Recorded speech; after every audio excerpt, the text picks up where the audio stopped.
Saludos Puerto Rico, soy Carmen Enit Acevedo y estamos en Bonita Radio a las 5:04 de la tarde. Hoy venimos con un programa que casi hemos hecho en las últimas 2 horas, a pesar de que teníamos muchos planes para este programa.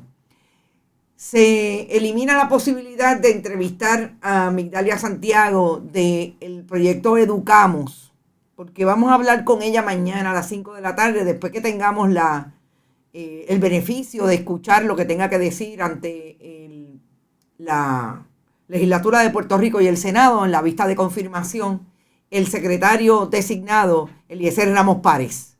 Porque hay dos temas que nos parece que tenemos que traer, sobre todo uno con mayor disposición de tiempo, y es la posibilidad que el Tribunal Supremo de Puerto Rico falle en contra de dos periodistas que están peleando, tratando de frenar esa posibilidad de que los tribunales le digan que tienen que descubrir la identidad de una fuente de información de un trabajo de investigación que han realizado y que dio cuenta de lo que estaba ocurriendo en el área de Ponce con relación a las personas que estaban cobrando por un lado y otras dando dinero para el restablecimiento del servicio de energía eléctrica a través de los dispositivos móviles.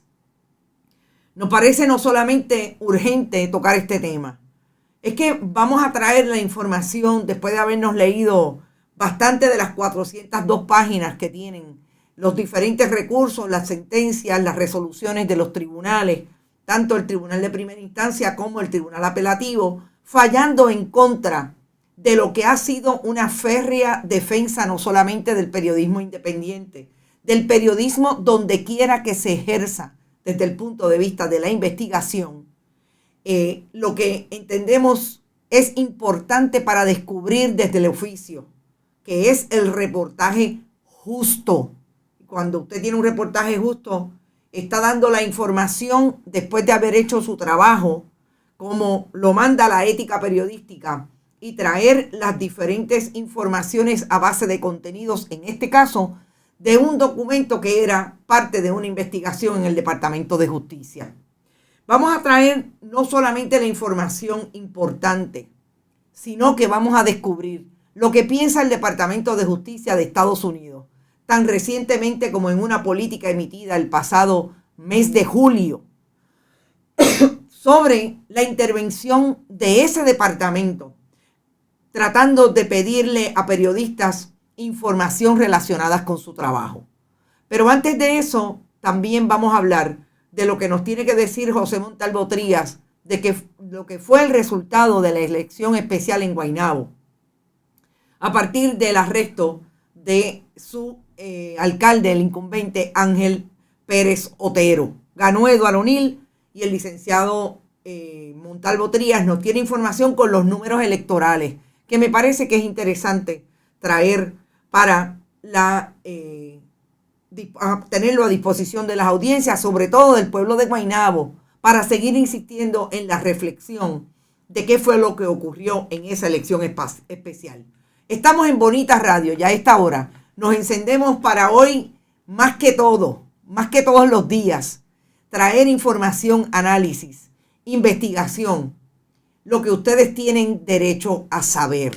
Si hay un día en que esa línea que siempre traemos de inicio a nuestro programa, en que se convierte en una mayor importancia, es hoy. ¿Qué vamos a hablar del periodismo? Vamos a hablar de la necesidad que tienen las audiencias de saber y de la posición de fiscalización que tiene el periodismo, independientemente donde se ejerza en una democracia.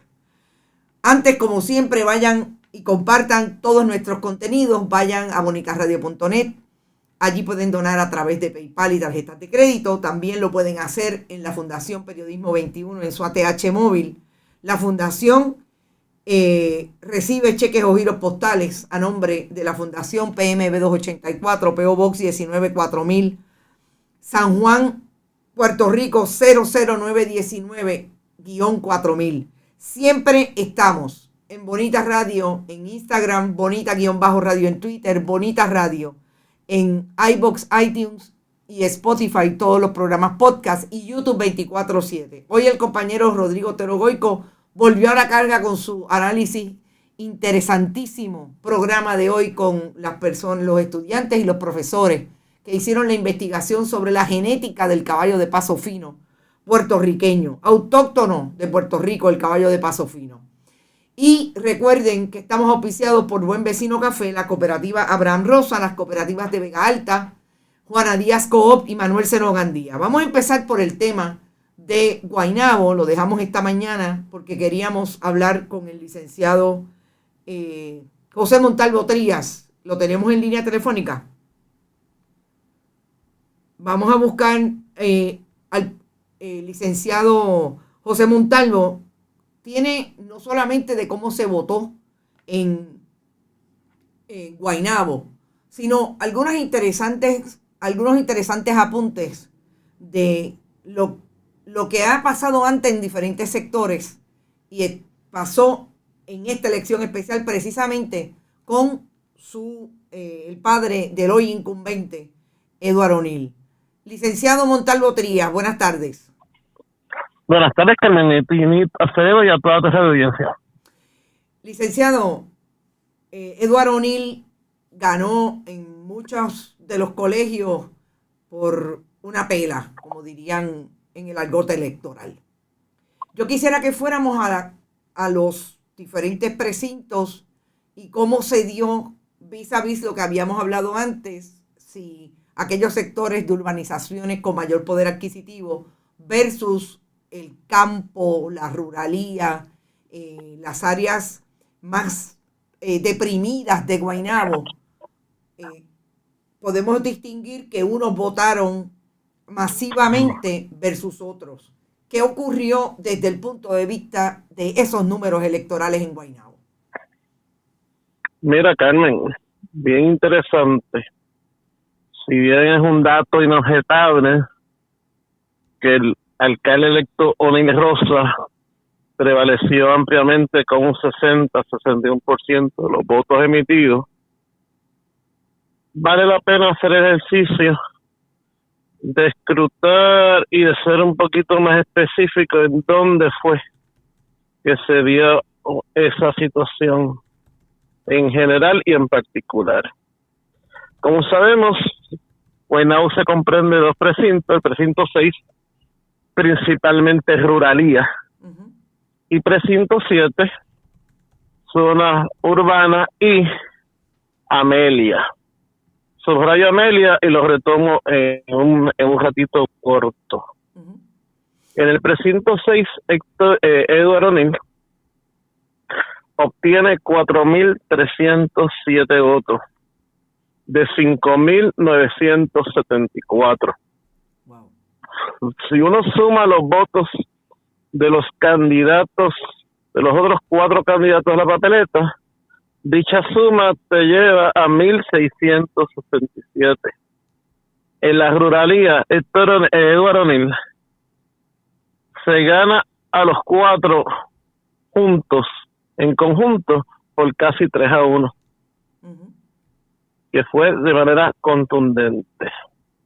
En el precinto 7, Eduardo O'Neill gana, pero su margen es mucho más reducido. Eduardo O'Neill saca 2.846 votos. Si suma los votos de los otros 4 candidatos, suma 2.785. De hecho, Eduardo O'Neill prevalece frente a los 4 en dicho precinto 7, gracias a que ganó contundentemente las unidades de Amelia y Sabana, que ganó por un margen de 4 y 5-1 en esas unidades. Llama la atención lo de Amelia, tomando en cuenta de que recordaremos que unos años atrás, cuando su padre Héctor O'Neill fue alcalde, hubo una controversia muy álgida por las expropiaciones de un sinnúmero de propiedades en dicha faja costera en Amelia. A pesar de eso, su hijo anteayer sábado barrió en esas unidades. Exacto. O sea que estamos hablando que no es tan viejo ese asunto de Vietnam, Amelia, con relación a las expropiaciones. Tan recientemente como hace un mes quizás estábamos hablando de eso en el contexto de casos legales que hay todavía pendientes por esas expropiaciones forzosas. Pero también en el... No, termine usted y yo después le hago la pregunta. También interesante que aunque fue por pluralidad de votos, Edward O'Neill gana en unidades de clase de alto poder adquisitivo, como en el caso de Marista en Guaynabo. Marista, la unidad 8 del precinto 7 de Guaynabo, es la unidad más grande, no solo de Guaynabo, sino del país. En esa unidad hay sobre 4,000 electores inscritos. Y Edward O'Neill logró prevalecer en los 4 colegios que se habilitaron el sábado, por un margen de 30 en Marista. Wow. Él logró ganar en Marista por sobre 31 votos sobre Dana Miró, en la suma de los 4 colegios. Que te da una idea de que del esfuerzo y la movilización, por un lado, y que el voto anti-O'Neill se diluyó, particularmente en esas zonas. Como dije, en el área de ruralidad, el voto O'Neill bajó sólido, muy sólido.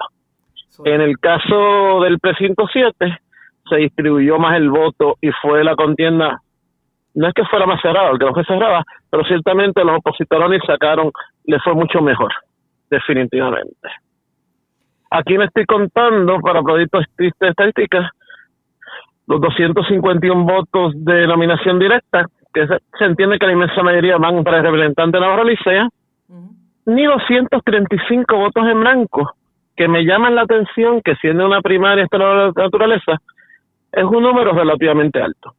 Claro, que hayan habido personas afiliadas a ese partido que hayan dicho, ¿sabes qué? Ninguno de los 3, de los 5. Que se tomara la molestia de montarse en su carrito. Exacto. E ir a votar para echarle blanco. Exacto. Llama la atención. De alguna manera, ¿tiene información de que puede haber habido algún truco en la elección? Si tiene información. No, de ninguna manera. Y tú te das cuenta, tenía muchos funcionarios a nivel central del PNP. Los candidatos tenían derechos observadores. Uno, naturalmente, el caso O'Neill, pues los tenía todos. Otros, pues le dio más trabajo. Pero ya antes de las 4 de la tarde, y los colegios cerraron a las 3, ya un sinnúmero de colegios ya estaban reportando los resultados finales. Así que eso, decir que hubo algún tipo de fraude o de triquiñuela, no, en este caso no aplica. Lo descarta. Licenciado, O'Neill ganó en buena lid, en ese sentido. En buena lid. Trataremos de hacer el análisis cuando veamos cómo se está comportando el alcalde y todo lo que hay alrededor, sobre qué pasó con esa gente que habríamos esperado que votara diferente, o por lo menos que pudiera haber una tendencia desde el punto de vista de lo que representaba Edward O'Neill para traer los viejos estilos o la misma maquinaria y estructura de su padre. Le pregunto, ¿le sorprendió ver a Aníbal Vega Borges y a Elia Fernando Sánchez y Fonte del lado de O'Neill? Esa es una buena pregunta. Yo no me la esperaba, y si yo hubiera sido asesor del alcalde electo, le hubiera pedido que eso no hubiera sucedido. No se vio bien para la foto. No sé hasta qué punto el alcalde electo pues tiene control sobre eso, de que esos personajes se asomaran a su comité para celebrar, pero no creo que le abonen nada positivo, en mi humilde opinión. ¿Le parece que fueron la participación electoral? ¿Le pareció mucha? Me pareció adecuada, me pareció significativa. No esperábamos. Estamos hablando de unos 12,000 electores que fueron a votar. Tomando en cuenta un fin de semana largo, todavía queda un poquito de Navidad. tomando en cuenta de que no había ningún alcalde incumbente en esa papeleta. Tomando en cuenta esos nuevos factores, yo entiendo que fue una buena participación, a mi entender. Muy bien, licenciado, muchas gracias como siempre. Ya seguiremos porque esto empieza ahora. Ya seguiremos. Apenas comienza. Muy agradecido, Carmenit. Estamos en comunicación. Seguimos. Bueno, escucharon al licenciado José Montalvo Trías. A mí me parece, y yo estoy de acuerdo, que fue una participación alta. Incluso el Partido Nuevo Progresista no pensaba que iban a ir a votar más de 8,000. Ese era el cálculo del secretario, ese fue el cálculo del secretario Carmelo Ríos. Así que me parece que sí, que la gente no solamente fue a votar, es interesante esa conducta de haber ido a votar y tirar 235, 31 papeletas en blanco, más allá de los 259 que fueron a votar por Georgie Navarro. Interesante que el pueblo o la comunidad de Amelia se haya desbordado a votar por Héctor O'Neill, por el lapsus, por Edward O'Neill, que viene de la administración, o por lo menos viene de la cultura de su padre, de haber establecido a Guaynabo como un área donde todos los mejores terrenos habían que expropiarlos para entregárselos al desarrollo de las urbanizaciones, en el caso de Amelia y de la barriada Vietnam, de los conceptos que utilizarían la costa de Guaynabo para desarrollarlo, entre otras cosas, como muelles de lujo y residencias de lujo para esas áreas. Interesante, y fíjense que esta mañana hablábamos de la educación, hablábamos de ese análisis atravesado de lo que debe ocurrir cuando usted apropiadamente no tiene nada que ver con mayor capacidad o mayor acceso, en este caso, es otra conversación, lo decía esta mañana, si usted fue a la universidad o no fue.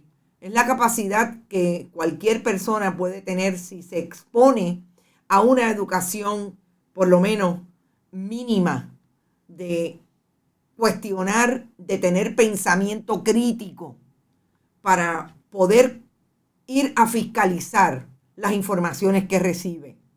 Lo que no puede negarse dentro de ese proceso también educativo es la memoria histórica. Es el prohibido olvidar. Y si queremos colocarlo dentro de las nuevas tendencias de discursos y herramientas de comunicación, el hashtag prohibido olvidar, cuando vamos a precisamente ejercer un derecho que supuestamente en el escenario democrático es el más importante de ese ejercicio de la democracia. Ustedes todos están por ahí. José Pepe dice, motivó el triunfo a que Elías se dejara ver. Ahí está Elías Fernando Sánchez y Fonte, lo dije esta mañana. Ponlo en la nevera, esas son las imágenes. Por eso que va a estar la exhibición de carros de lujo de Tommy, ya no iba a pagar por votar. No entiendo, Minerva, pero me imagino que estás hablando de la capacidad que va a tener ahora de tener ahí su vehículo.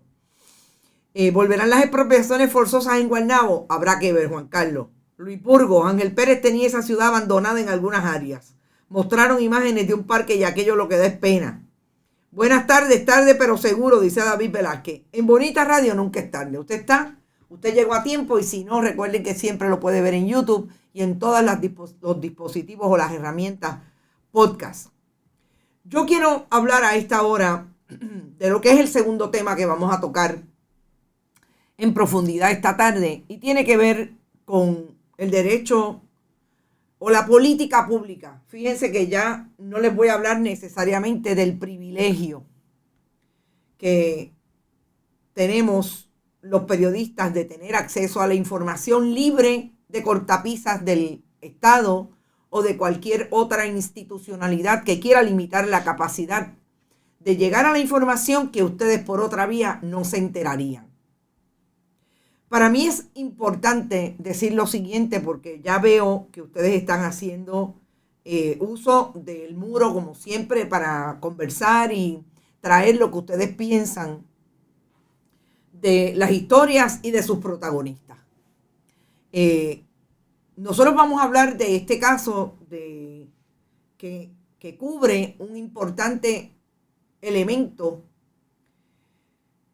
que puede ir incluso a los tribunales, y no es la primera vez que en Puerto Rico ocurre que una institución, en este caso la rama judicial, intenta que un periodista revele la fuente de una información por algún procedimiento específico. En este caso, una demanda por difamación que un exfiscal o un fiscal, honestamente todavía no sé si sigue siendo fiscal del Departamento de Justicia, el fiscal Ildefonso Torres, radicó contra Alex Delgado y Yesenia Torres Figueroa, ella periodista de la unidad de investigación de Guapa Televisión en aquel momento, 2018, y él vicepresidente de noticias, director del departamento de noticias en aquel momento de Guapa Televisión. Tomaron la decisión de que iban a publicar una información que Yesenia Torres Figueroa habría investigado, que tenía que ver con aquellas personas que supuestamente en medio del huracán María pagaban porque había empleados de la Autoridad de Energía Eléctrica que cobraban por el restablecimiento del servicio de energía eléctrica. En medio de la investigación acceden a un documento que establece que esa investigación estaba siendo dirigida por el fiscal Torres entonces, y que él se inhibió porque supuestamente no quedaba muy claro, o no me queda muy claro a mí de todo lo que he leído del caso hoy, si se inhibió motu propio o fue realmente que en el proceso investigativo lo inhiben sus superiores, porque supuestamente este fiscal habría pagado igualmente por el restablecimiento del servicio de energía eléctrica de alguna propiedad o de un efecto relacionado con él, una propiedad que tenía, etc. Y yo quiero ir específicamente al asunto versus los protagonistas, porque sé que ustedes han sido muy vocales anteriormente y hoy no es el caso. Algunos de ustedes cuestionando incluso el hecho de que Alex Delgado ha sido un periodista que ha sido señalado por las audiencias como una persona que muestra demasiada empatía con el gobierno de turno, el gobierno del Partido Nuevo Progresista, hoy Wanda Vázquez Garcet, gobernador renunciante, Luis Fortuño, etc. Y quiero traerlo en la conversación de ad inicio, como dirían los mismos abogados, porque creo que es importante en este caso y en cualquier otro caso que estemos hablando de un derecho fundamental. En este caso estamos hablando para mí de un derecho sine qua non que tenemos los periodistas y un derecho que la Constitución de Puerto Rico y la de Estados Unidos nos ha otorgado. Y que ha pasado definitivamente por diferentes etapas. Se ha fortalecido porque independientemente de los protagonistas, vamos allí a defender el derecho que tenemos de ir a fiscalizar el aparato del Estado, el aparato institucional, de cualquiera que quiera venir a limitar nuestra capacidad de entrar en eso, porque nosotros insistimos en que el mecanismo que utilizamos para investigar, ético, en su profundidad, etcétera, es legítimo. Y es esa política pública que debe tener el Estado a partir de ese derecho a la libertad de prensa y derecho a la libertad de expresión, asociación, etcétera, de producir ese elemento de fiscalización para ese Estado. Porque si no, ustedes no se enterarían de lo que en efecto ocurre en ese Estado que mantiene a puertas cerradas en muchas ocasiones lo que ocurre en sus diferentes elementos, agencias, etcétera, etcétera. Dicho eso, yo quisiera que empezáramos entonces a discutir lo que me parece que es importantísimo en este momento que vive Puerto Rico. Que haya 2 jueces del tribunal, un juez del tribunal de primera instancia, 3 jueces del tribunal apelativo, que hayan entendido que no le asiste derecho ni a Alex Delgado ni a Yesenia Torres Figueroa de mantener bajo el manto de la confidencialidad la identidad de una fuente de información. Porque el momento que vivimos hoy en Puerto Rico es el momento no solamente de un Estado atentando contra ese derecho que finalmente es el derecho que usted tiene a saber lo que ocurre en la institución pública, contra el derecho que tenemos aquellos que decidimos que íbamos a ejercer esta profesión de hacer acopio de información, aun cuando no sea pública, porque es parte de un sumario fiscal, porque una fuente de información nos las entrega y nosotros llegamos a la negociación y al acuerdo de no revelarlo precisamente para que no se rompa esa capacidad que tenemos que tener nosotros de que todo aquel que entienda hay un mal juicio, un abuso de discreción, un abuso de poder, algo que quieren dejar secreto, en este caso, Departamento de Justicia de Puerto Rico, pueda salir a la luz, porque ese es el proceso de fiscalización de lo que hace el Estado con relación a su función pública, que finalmente va a ir en detrimento o a favor del pueblo que supuestamente esta gente tienen, al que esta gente tienen que responder. Cuando llegamos a la información esta mañana, la Asociación de Periodistas, no solamente hay una expresión pública del propio Alex Delgado, la Asociación de Periodistas asume una posición crítica y dice, y llama la atención de el peligro que es que un juez del tribunal de primera instancia, Sala 601 de Ponce, determinara que no le asiste el derecho ni le asiste la defensa de reportaje justo, el juez Ahmed Santaella Carlo, ni a Alex Delgado ni a Yesenia Torres, y que tenían que revelar la fuente de información. Es importante establecer que esta opinión, esta resolución del juez baja en determinado momento y la parte, Alex Delgado y Yesenia Torres, recurren al Tribunal de Apelaciones. Y es en el Tribunal de Apelaciones que baja el 8 de noviembre del 2021. Cuando baja, ni el juez Ahmed Santaella Carlo. Y ahí están los documentos. Son una resolución por un lado, una resolución, no son muy largas. Lo vamos a ir incluyendo poco a poco en nuestro muro de Facebook, sobre todo las resoluciones.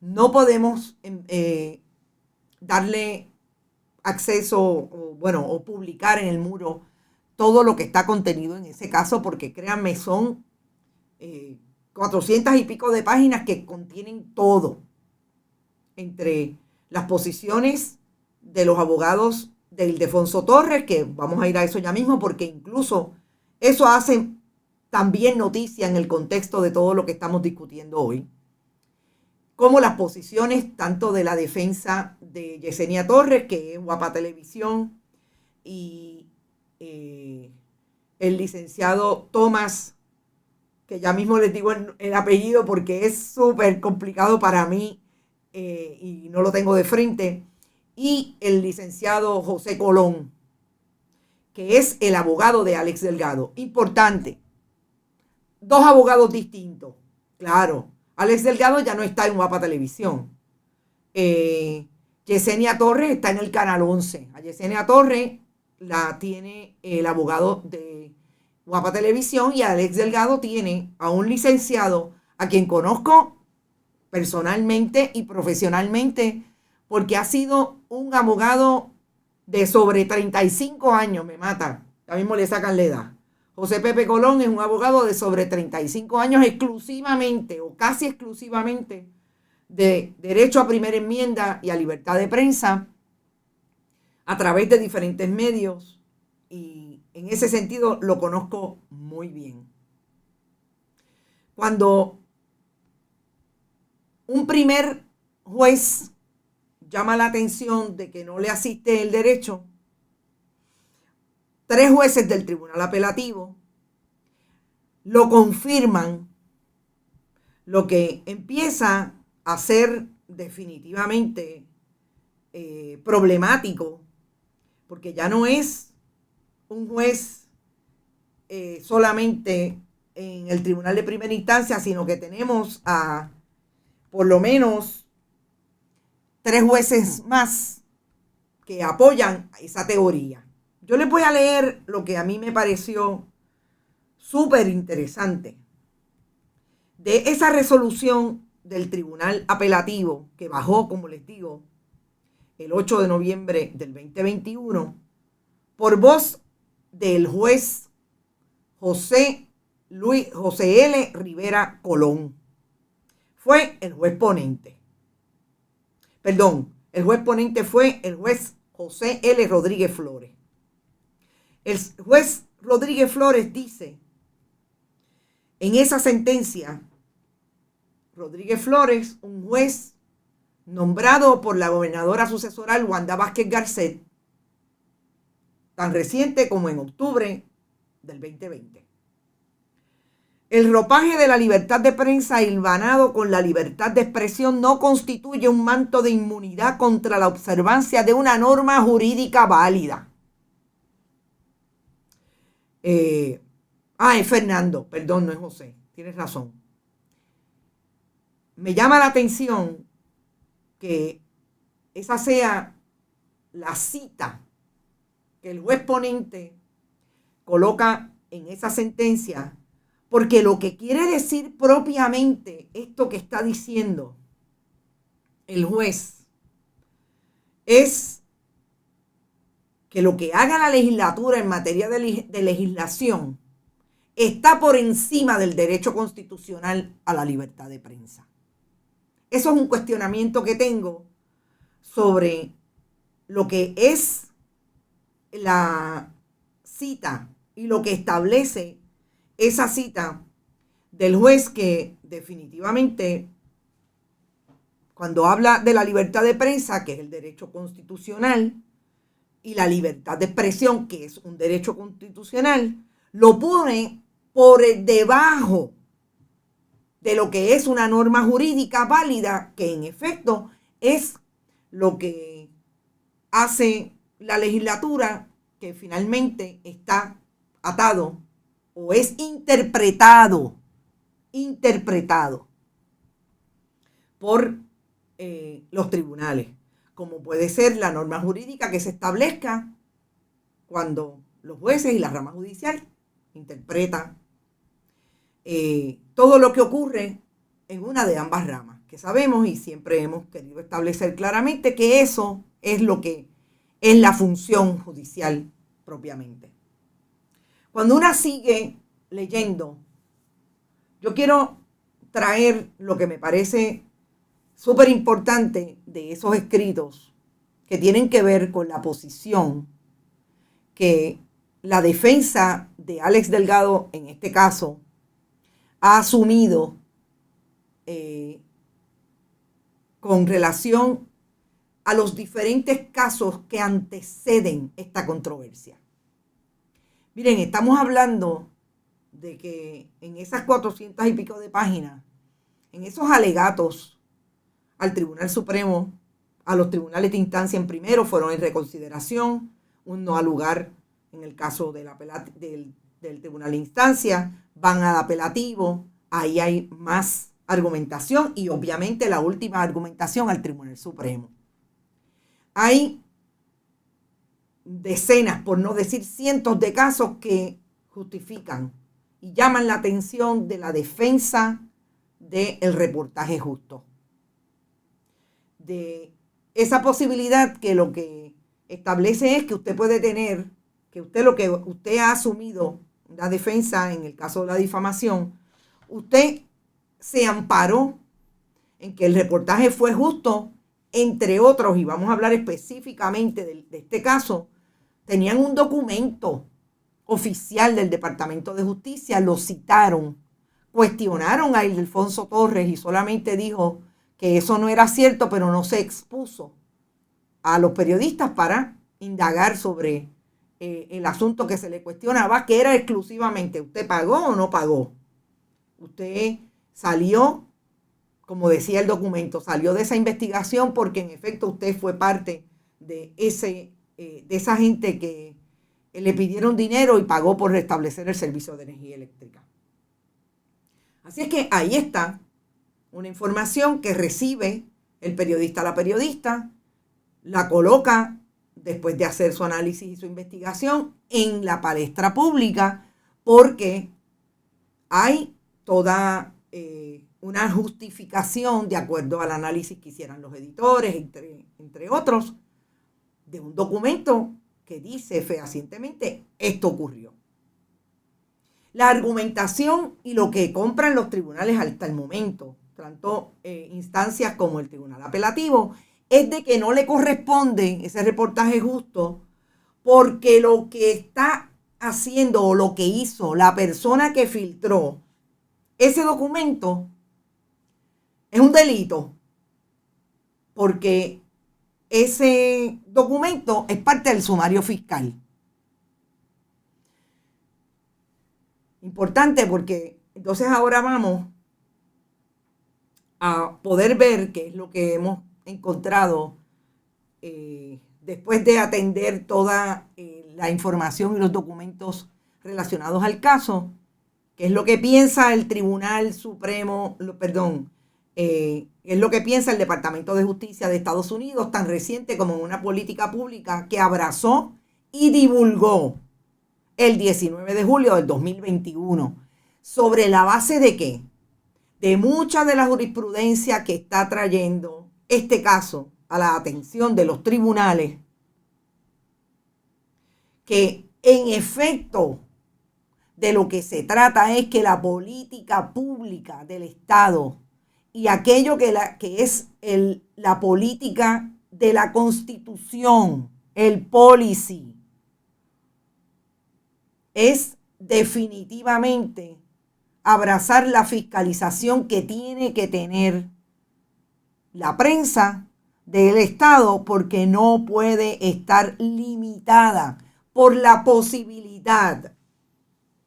El alcance no puede ser eso, que hay que limitársela porque, como por ejemplo en este caso están alegando que lo que ocurrió con la filtración fue un delito.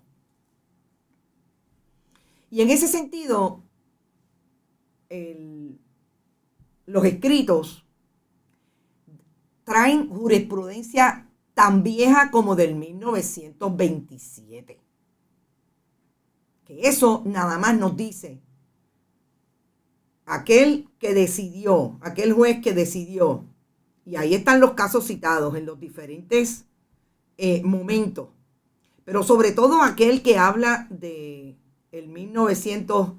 caso del 1927, y quiero ir a eso porque me parece que es de lo más revelador en términos de la historicidad y de lo que ha sido una posición clave de los tribunales en términos de la interpretación de la libertad de prensa, la libertad de expresión y la posibilidad de que los periodistas se enfrenten a este tipo de controversia.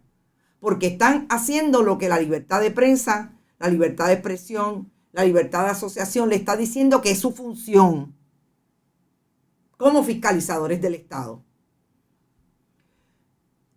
Ese caso, y tengo que ir al documento, me permiten 30 segundos, porque yo creo que es súper importante que vayamos a ella, porque es de lo más interesante que encontré en esta lectura, y a ir por encima de lo que me parece es lo que está intentando hacer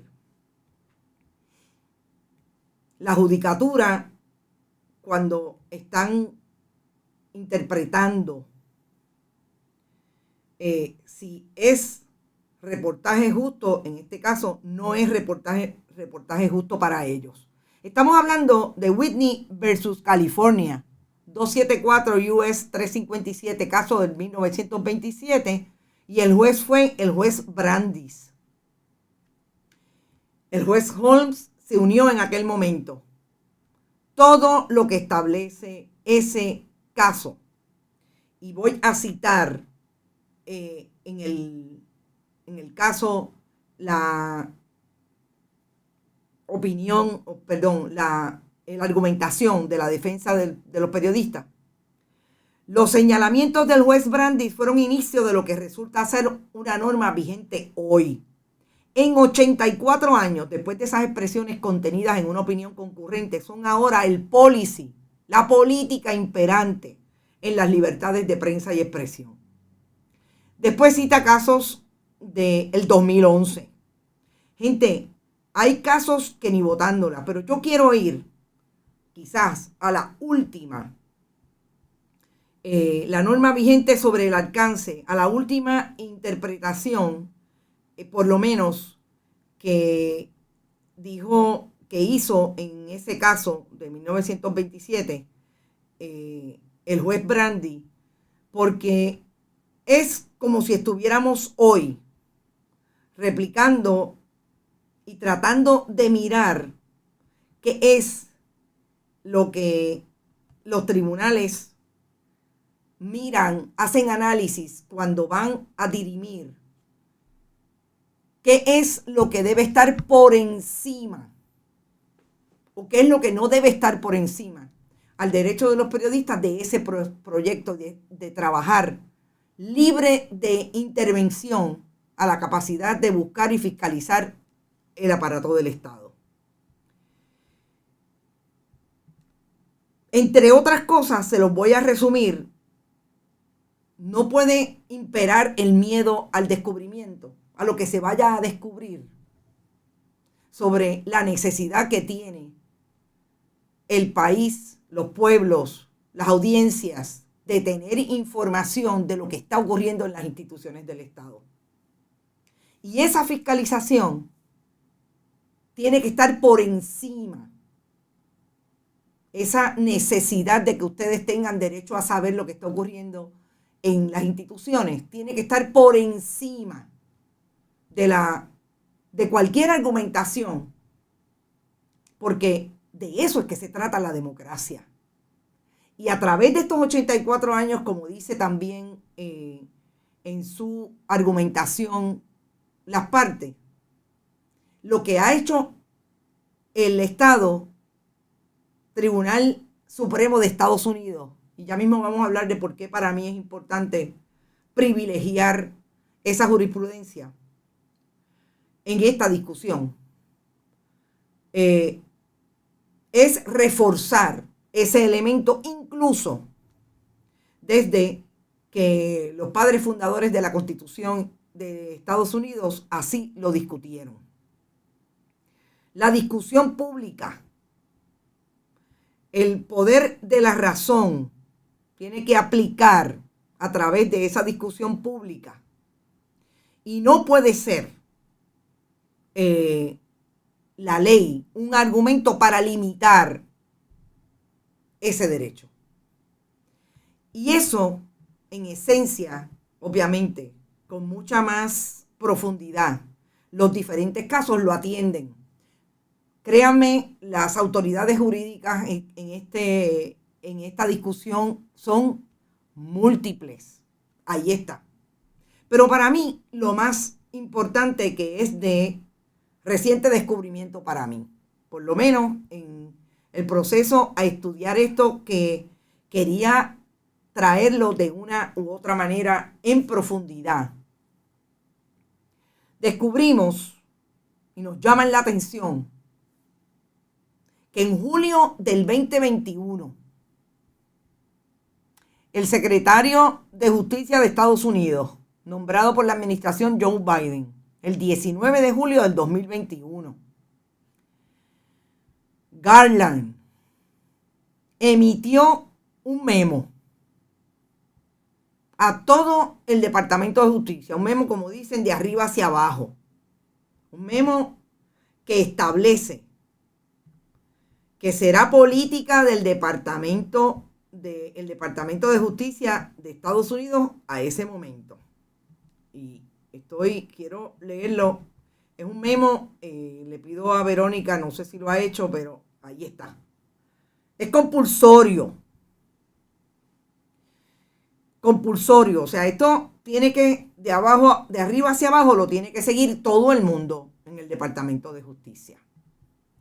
Y básicamente lo que establece el Departamento de Justicia de Estados Unidos adoptó formalmente una nueva política que restringe el uso del proceso obligatorio para obtener información o registros de miembros de los medios de comunicación que actúen dentro del alcance de las actividades de recopilación de noticias. El secretario, Attorney General, Merrick B. Garland, anunció la nueva política con vigencia inmediata en un memorando dirigido a los líderes del departamento. El fiscal general reiteró su apoyo a la durabilidad de estos cambios de política para proteger aún más a los miembros de los medios de comunicación de una manera duradera. Le pidió al subsecretario que emprenda un proceso de revisión para explicar, desarrollar y codificar la política anunciada hoy en los reglamentos del departamento. También reafirmó el apoyo del departamento a la legislación del Congreso para proteger a los miembros de los medios de comunicación de cualquier intervención. Gente, este es el Departamento de Justicia de Estados Unidos. Este es el Departamento de Justicia que dice el gobierno del 32%, que es quien sabe y es a quien ellos quieren emular como partido que cree que Puerto Rico debe ser parte de Estados Unidos, y si fuera parte de Estados Unidos tendría a un Attorney General a nivel del gobierno federal. Y hoy hay una posibilidad de que un abogado estadista, de que un abogado que es el posible candidato del Partido Nuevo Progresista en Ponce, porque él quiere ser el presidente del Comité Municipal de Ponce, Pablo Colón Santiago, le dice y argumenta ante jueces de Puerto Rico que los periodistas le tienen que dar quién fue la fuente que le entregó esa carta que establecía lo que supuestamente había hecho el fiscal Torres y que se había inhibido de esa investigación, porque esa actividad constituye un delito penable, procesable. Y el licenciado Pablo Colón Santiago, tan cerca como la semana pasada, nosotros sacamos información y la revelamos de que es esta persona que le dice a las redes sociales, que divulga en las redes sociales, que gracias a que tiene un amigo entrañable en el Tribunal Supremo, su hija pudo colarse en la fila de aquellos que iban a juramentar porque pasaron la reválida el pasado mes de septiembre. Y que gracias a que ese amigo entrañable está posicionado allí como juez asociado del Tribunal Supremo, nombrado por Luis Fortuño, gobernador del Partido Nuevo Progresista, que constituye uno de los que aumentó la composición del Tribunal Supremo para arrimar esa sardina a su brasa del Partido Nuevo Progresista, él tiene la posibilidad de que su hija juramente en una ceremonia privada. Y que si alguien le tiene que pedir perdón es al juez y a su familia por el privilegio. Y ustedes me quieren decir a mí que el caso que está hoy ante el Tribunal Supremo lo lleva Pablo Colón, Santiago, y no argumenta ni en una sola ocasión cuáles son los casos que le dan la razón. Olvídense de quién es amigo, de quién no es amigo. De que le dan la razón para sostener que los periodistas le tenemos que decir quién fue la fuente porque es que allí se cometió un delito. Y eso hay que investigarlo y la persona tiene que ser procesada. O sea que aquí, para lo único que le interesa al licenciado Pablo Colón, no es para probar su difamación, que es lo que está alegando y está pidiendo $2 millones de dólares en indemnización, en daño. No, es para que se vaya detrás de la persona que le está dando información a un periodista. Y yo me pregunto, entonces, ¿cuál es la verdadera razón para llevar este caso hasta sus últimas consecuencias? Que aquí hay alguien que intenta intimidar a los periodistas a los periodistas no. Por un lado a los periodistas cuando los casos llegan a este nivel, pero primero a las fuentes de información para que se cuiden de darle información de lo que está pasando en la institución pública a los periodistas, porque esta es la cacería de brujas que van a ir detrás. ¿A quién es que le importa? ¿Cuál es el interés público que tiene el hecho de decir quién fue la fuente que le dio la información a uno de los periodistas que están demandados aquí? Metiendo miedo, dice Yanni Moreno. Amedrentar, dice Sandra García. Él lo justificó con que tenía que someterse a un tratamiento, dice Luis Burgos. Estamos hablando de esa parte importante de este análisis.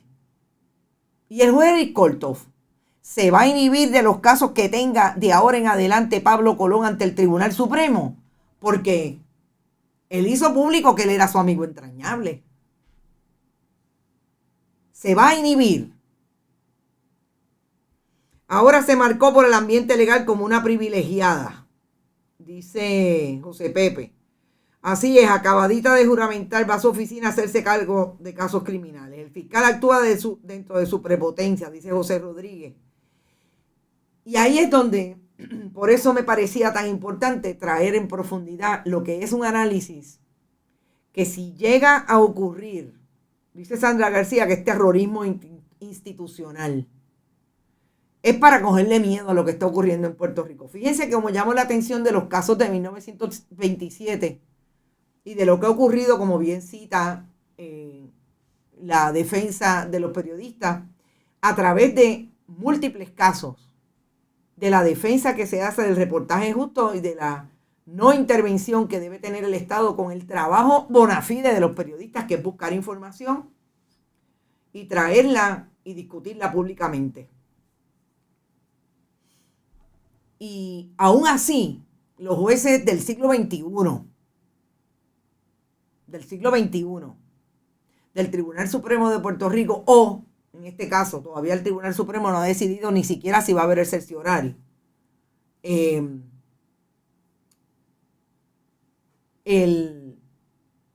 Los jueces del Tribunal de Primera Instancia y el Apelativo están estableciendo que en efecto no hay ningún derecho, que la jurisprudencia está por encima de lo que diga el derecho constitucional de libertad de prensa y libertad de expresión. Que todo lo que se haga por debajo de está por encima. Me muero de la risa, dice Eneida. Parece que la corrupción vuelve a ganar frente al pueblo. Siempre que el PNP ha estado en el poder quieren hacer lo mismo. No es la primera vez. Ahí están casos públicos como el de la colega Daisy Sánchez, que sabemos que en un momento dado se le quería obligar a revelar cómo fue que llegó hasta una entrevista con el entonces prófugo, líder de los macheteros, Ojeda, Filiberto Ojeda Ríos. Disculpe el cambio de tema, pero ahora hay una marcha antivacunas en el Viejo San Juan. Dicen que es la marcha contra la dictadura sanitaria. Ay, bendito Caribe Main. El asunto de los antivacunas está bien fuerte. Y mañana quizás podamos hablar de eso, porque precisamente hablando de educación, hay un meme interesantísimo que lo colocamos en nuestras redes de Twitter, que tiene que ver con una intervención que nosotros de alguna manera discutimos acá, de Joan Rodríguez Bebe, la senadora de Proyecto Dignidad, que se atrevió a decir con la boca de comer que para hablar de medicina no hay que saber ciencia. Yo se los vendo al costo, yo lo escuché, son 9 minutos. Para hablar de vacunas no hay que saber de ciencia. Así lo dijo. Y le hicieron un súper meme. Véanlo en las redes de Bonita. Nosotros nos vamos, Filiberto Ojeda, exactamente. Con ese background que diste, eso de la libertad de prensa corre peligro. Bueno, vamos a ver, corre peligroso. Vamos a ver qué pasa, pero me preocupa, sí, nos preocupa muchísimo. Se supone que los jueces del Tribunal Supremo decidan a base de los precedentes, de la importancia, derechos, libertad de prensa, libertad de expresión. Vamos a ver. Eso está ahí y por eso hay que darle y hay que darle y hay que seguirlo discutiendo. Nosotros nos fuimos, recuerden, mañana a las 11 de la mañana volvemos con nuestro programa de Esto es lo Último. Nosotros vamos a poner algunas informaciones relacionadas con esto. Educación no se nos olvida. Mañana esperamos poder hablar con Migdalia Santiago, pero sobre todo estar súper pendiente a la vista de confirmación del licenciado, ¿sí? Él es abogado, el secretario del departamento designado, el licenciado Ramos Párez, Eliezer Ramos Párez. Nos fuimos, recuerden, vayan a bonitasradio.net, pueden ir a donar también a la Fundación Periodismo 21. Recuerden que tenemos un especial de 50% de todos los productos de nuestra tiendita bonita. Vayan a bonitasradio.net, también en el muro de Facebook, allí está, envíen información, pregunten. Importante que nos dejen saber si pidieron, si hay que enviárselo por correo, hay que aumentar el asunto del envío. Y créanme que lo más caro que sale es $20 si va a Estados Unidos, porque es, y dependiendo obviamente de el tamaño. Lo menos que quedan, se los digo desde ahora, son tazas y gorras. Si les interesa una, llamen ya, porque ya a este tiempo tengo que sacar la cuenta de cuántas quedan. Bonitasradio.net en Instagram, bonita-radio en Twitter, siempre iVoox, iTunes y Spotify, YouTube. Y gracias, Buen Vecino Café, las cooperativas Abraham Rosa, la cooperativa de Vega Alta, la cooperativa Manuel Seno Gandía y Juana Díaz Coop. Gracias por su auspicio, nos fuimos. Buen provecho, que descansen y nos vemos mañana a las 11 de la mañana.